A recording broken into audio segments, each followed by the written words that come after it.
I could have another IDF with the volunteers.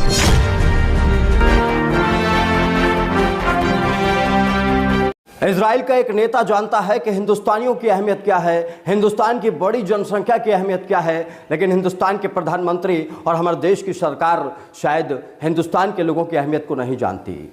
आज मैं ऐसा क्यों कह रहा हूं, उसके लिए मैं आपको आज एक बयान सुनाने वाला हूं। जब इजराइल और फ़लस्तीन के बीच विवाद चल रहा है, वहां पर वॉर चल रहा है, इजराइल को भी कई देशों का समर्थन मिल रहा है, इधर फ़लस्तीन के समर्थन में भी अरब देश और तमाम देश आकर खड़े हो गए हैं। लेकिन इस बीच इजराइल के राजदूत का जो बयान आया है वो हिंदुस्तान के नेताओं के लिए भी सोचने की ज़रूरत है और हिंदुस्तान के युवाओं के लिए भी एक नया मैसेज और एक नया संदेश लेकर आया है।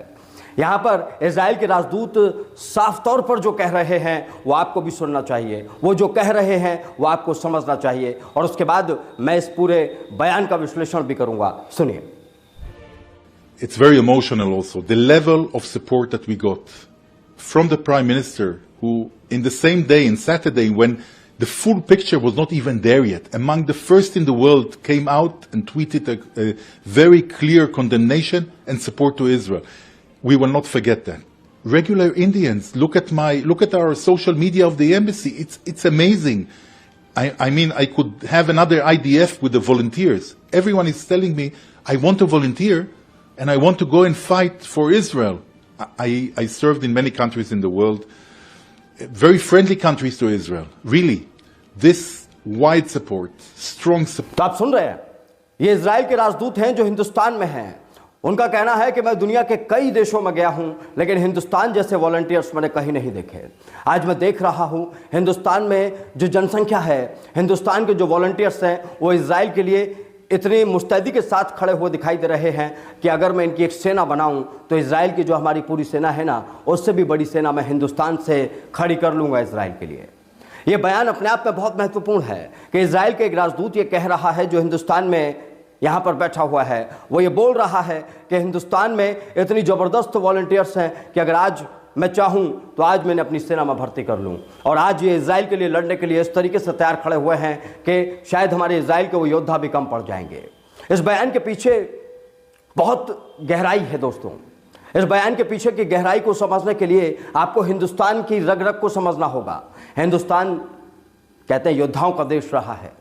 यहाँ जातियों का बंटवारा ज़रूर हुआ, धार्मिक रूप से हम लोग ज़रूर बटे रहे, लेकिन योद्धा घर घर में पैदा हुए। और वो योद्धा पैदा हुए जिसने मातृभूमि के लिए, जिसने अपनी ज़मीन के लिए, जिसने अपने लोगों के लिए लड़कर इतिहास रच दिया है।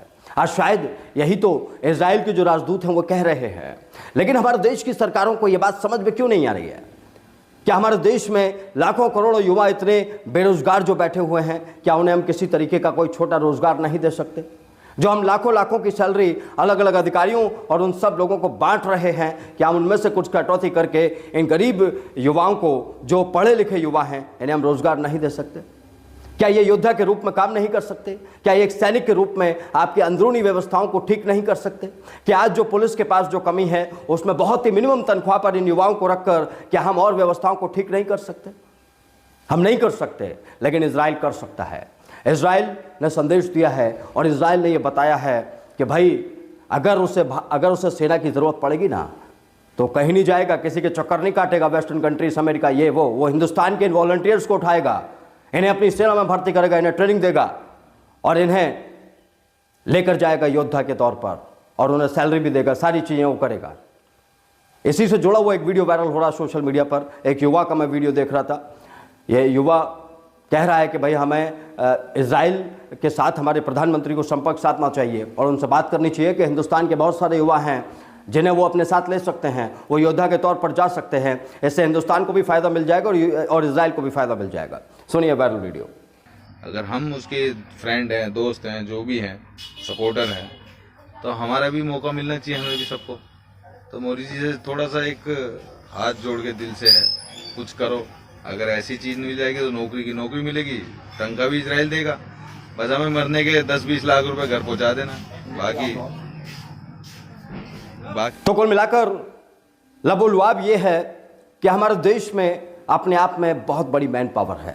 हमारे देश में योद्धा अलग अलग जगहों पर तैनात हैं, अलग अलग फील्ड में योद्धा अपना काम कर रहे हैं, क्योंकि हिंदुस्तान में उन योद्धाओं को उनका सही पारिश्रमिक नहीं मिलता, उन्हें सही सम्मान नहीं मिलता, इसलिए वो विदेशों की तरफ चले जाते हैं। और आज जब एक विदेशी हमारी धरती पर बैठकर ये कह रहा है तो हमारे देश के प्रधानमंत्री को सोचना चाहिए कि ये जो युवा हैं, ये जो इतना बड़ा सैलाब था, आखिर 10 साल तक आप इस सैलाब के लिए क्या कर रहे थे। नमस्कार। I could have another IDF with the volunteers.